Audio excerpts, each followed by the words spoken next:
Jeudi 13 avril 2008. J'ai dit au Seigneur que je me sentais fatigué.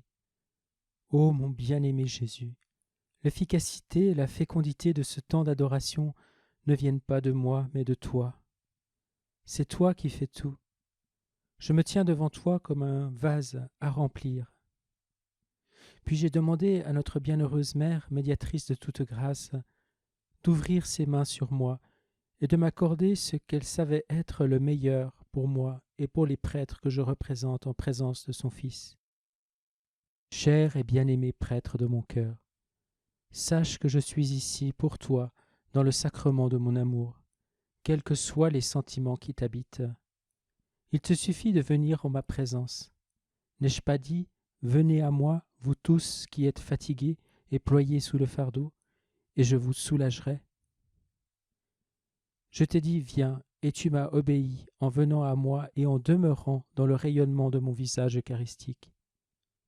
Pour toi, il n'y a rien de plus profitable.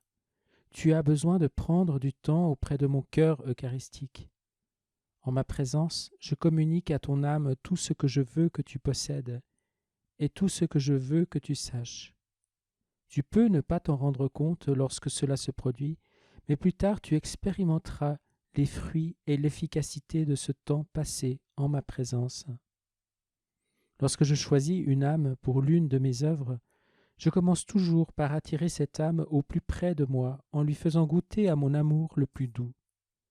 Je t'ai fait le don de ma divine amitié comme je l'ai donné à Jean et aux autres apôtres en vue de la grande œuvre que je leur avais confiée. La fondation et la croissance de mon corps mystique, l'Église sur la terre.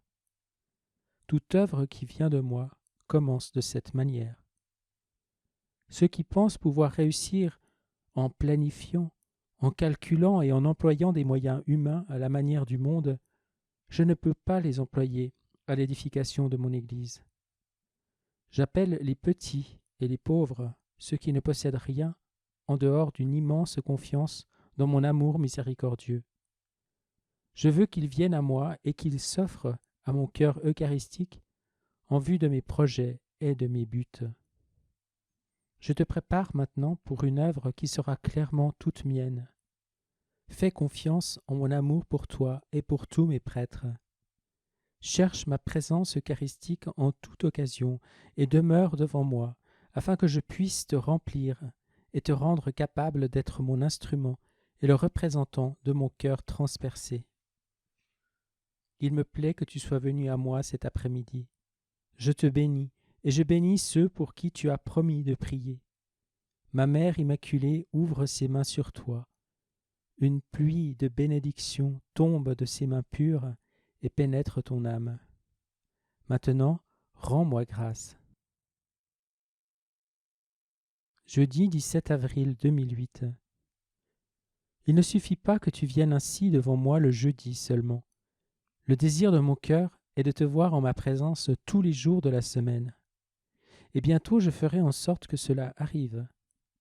Cela entre dans le déroulement de mon plan sur toi et fait partie de la mission que je t'ai confiée dans ma miséricorde. Comme promis, je vais faire de toi le prêtre de mon visage eucharistique. Je serai le soleil radieux de ta vie. La lumière de ma face illuminera tes jours et même tes nuits. Je vais t'attirer en ma présence eucharistique pour ces prêtres qui sont à moi mais qui fuient de devant ma face, pour ces prêtres qui sont à moi mais qui refusent le don de ma divine amitié et jamais ne s'attardent en ma présence eucharistique. Je t'accorderai des grâces en abondance.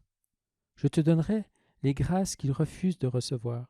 Je vais t'employer comme mon instrument et la voie par laquelle seront redistribués parmi mes prêtres les dons choisis de mon cœur eucharistique. Ne crains pas, sois fidèle à ce que je te demande. Recherche mon visage eucharistique et demeure auprès de mon cœur eucharistique. Jeudi 24 avril 2008. Ne te persuade jamais que tes imperfections et tes fautes puissent empêcher d'une quelconque manière l'action de mon amour miséricordieux en ton âme. Il faut seulement que tu me les donnes avec confiance, et elles seront consumées dans les flammes de mon amour pour toi. Lorsque je demande de toi certaines choses, ce n'est pas pour te charger d'un fardeau, mais pour t'offrir un moyen sûr d'obtenir le soutien de ma grâce. C'est pourquoi je t'ai demandé de lire chaque jeudi les chapitres 13 à 17 de l'Évangile de Saint Jean. Ce contact avec ma parole est un contact réel avec mon cœur. Il y a beaucoup de choses que je te donne par ce moyen.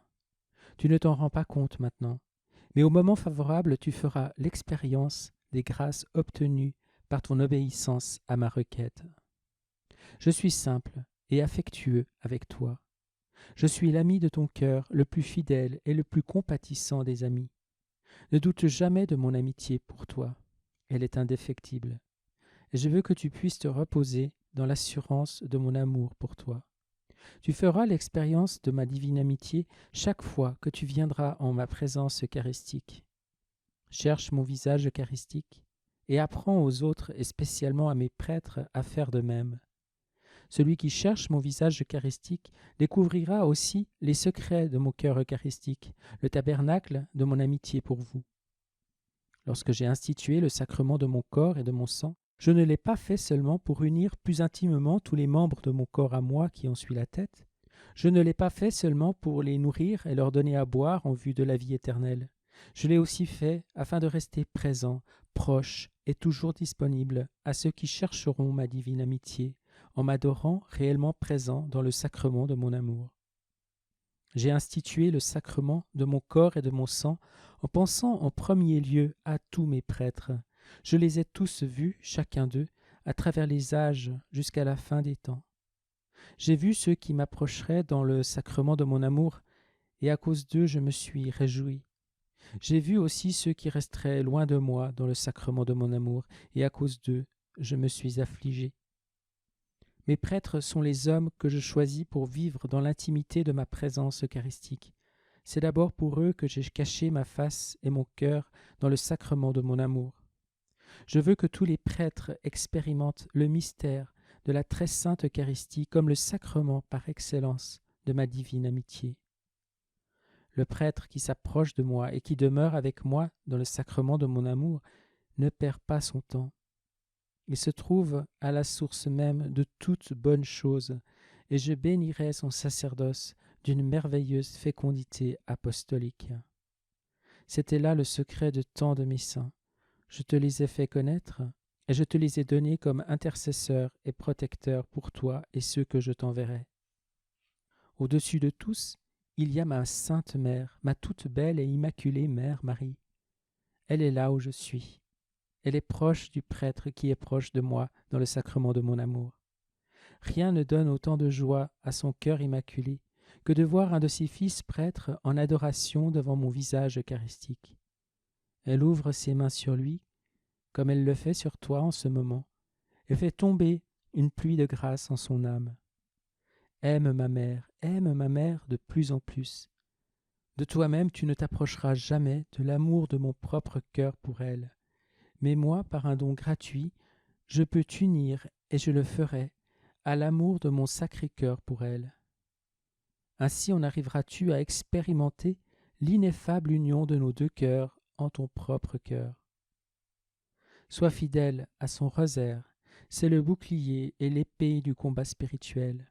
Il t'assure de la victoire contre les puissances des ténèbres. Pourquoi ? Parce que c'est une humble une prière qui relie l'âme qu'il a pris à la victoire de ma mère sur l'antique serpent. Et oui, prie l'Ave Marie Stella pour tous tes frères prêtres, chaque jour si possible. Ma mère aime cette hymne et y répond aussi souvent qu'elle l'entend par une abondance de grâce déversée sur ceux pour qui elle est offerte. Je bénis ceux que tu me présentes, ne crains pas, je prépare le chemin devant toi. Tu me glorifies en faisant confiance à mon amour miséricordieux et en restant assuré du don de ma divine amitié.